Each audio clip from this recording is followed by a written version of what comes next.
Island. This is known as the beginner playground in Crusader Kings 3, so you don't get wiped out by big empires. I of course never needed such training, being the amazing CK3 player I am. What if I told you though that there's a mod that significantly makes Ireland a whole lot more interesting and difficult to conquer than it already is? Meet the Tales of Ireland mod. This is a mod inspired by Irish folklore, and particularly the Lebor Gabala Iren, translated to the Book of Invasions in English. We will go into the lore of the mod later in the video, but to give you a taste, it's a book inspired by giants, miracles, magic and gods. If you felt Crusader Kings 3 is a bit bare bones at the moment, considering there's no significant expansions, then this might be the mod for you. There's over 1,000 counties and 32 kingdoms, with some completely different mechanics added into the game. This is new lifestyle experiences, to dark creatures, to ancient laws, to even becoming a magician. I sadly failed at my attempt to become a magician in my younger days, but maybe you can in this mod. Also, if you want more mod reviews, then subscribing gives me an indication that you like this video. We are also planning on flying to Ulm if we get to 100,000 subscribers. Anyway, without further ado, let's get into the video. So I first want to talk about the lore of the mod, to give you some context when you play it, although feel free to skip ahead if you already know about it.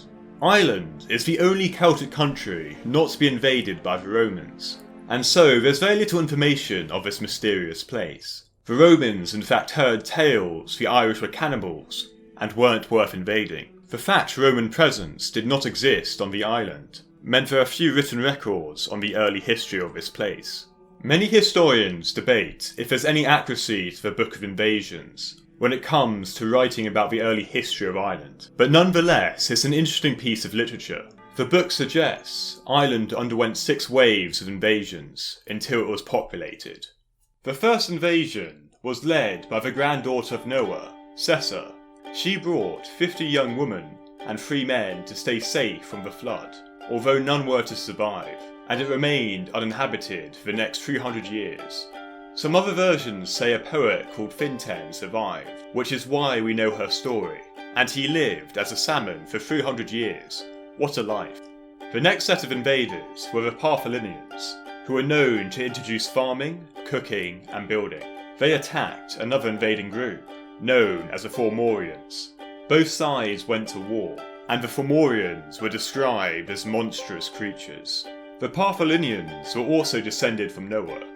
The third group of invaders were known as the Nemedians, and arrived 30 years after, who were followers of Nemed. They didn't have a happy life in the Emerald Isle, since a bad plague spread through their population, and they were attacked by the monstrous Fomorians, who forced them to give over 2/3 of their wheat and milk. Both races attacked each other, depleting the other's population. The fourth group of invaders were known as the Furbolgs.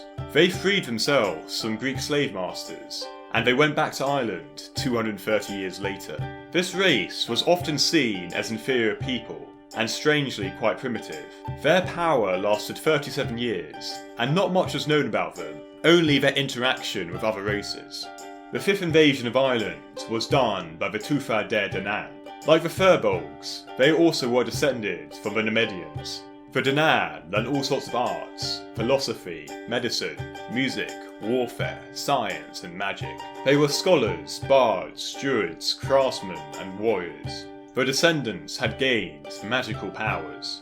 They had conflicts with the Furbolgs, but defeated them because of their technological superior weapons and magic. The Milesians are one of the final races to settle on Ireland, and set sail from Iberia. This race managed to take control of Ireland, becoming the dominant power for a while. The Celts also have been added into the game, who invaded Ireland and fought the Milesians, destroying their power. Which brings us up to date with the mod. There's actually a lot more detail, with battles, mythical characters, but sadly, we don't have time to go through it all. All these races have been added into the mod, with different strengths and weaknesses. The most memorable race, in my opinion, is the Fomorians. Who doesn't want to play as these monstrous creatures? Their strengths are that they have good intrigue and prowess, and live for a long period of time. Each race has their own strengths and weaknesses, based on their history. so you can pick a character depending on what invasion force you like the most. I think the lore is what made this mod so popular, and why it's one of the more popular mods in Crusader Kings 3. So how does the lore intertwine with the Irish mod? Well, firstly, you can play as all these races and have different religions and lifestyle choices, based on the races you decide to go as. The map itself is also really interesting, with lots of detailed monuments, and on the whole, a really impressive map, making you feel immersed in the game. The 4800 start date corresponds with the actual date of 400 BC, so there's an interesting mix of mythology and partial history, with you being able to play up to the arrival of Christianity.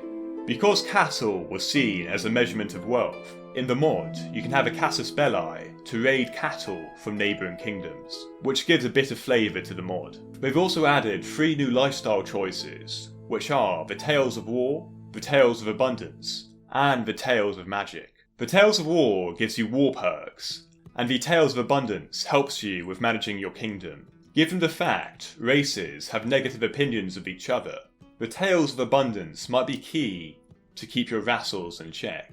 Finally, the Tales of Magic have also been added recently and expands the fantasy aspect of this mod, allowing you to use spells in game. This I think adds a bit of flavour to the mod, and really differentiates it from vanilla Crusader Kings 3. Even if you aren't particularly interested in Ireland, the mod can offer you a different game experience, and it's almost like playing an expansion. In this mod, you also have the mechanic of a High King of Ireland, which is elected by all the independent kingdoms of Ireland, and gives you unique bonuses and powers. At the start, the first King of Ireland in game is a Malsian, and is Adri. Another thing to note is unlike the normal version of Crusader Kings 3, troops are very limited. Given the time period of this mod, it makes sense since few people lived in Ireland during this time, adding a nice historical touch to the mod. If you think Ireland is too big however, you could always hop over to the Isle of Man and see if you can unite this small land under your control. A potentially quite easy and quick campaign. I'm sure all 85,000 people who live on the island today are absolutely delighted with this addition. I also want to talk a bit more about the fantasy side of the mod. You can now become a vampire and suck the blood of the people in your court. Ever since making a video about Vlad the Impaler, I personally love playing as a vampire. You can also become a werewolf and call upon troops to fight for you.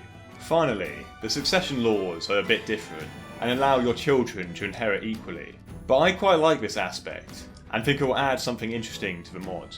Now another thing to note is this mod is still being developed and they plan to add South Scotland in the new big update, hopefully making this mod even more interesting. So there you have it. If you haven't played it before, I'd recommend giving this a go. What do you guys think of the mod though? Let me know in the comments, as it's always interesting to hear your opinion. Thank you guys for watching. Make sure to subscribe and I'll see you guys next time. Goodbye for now.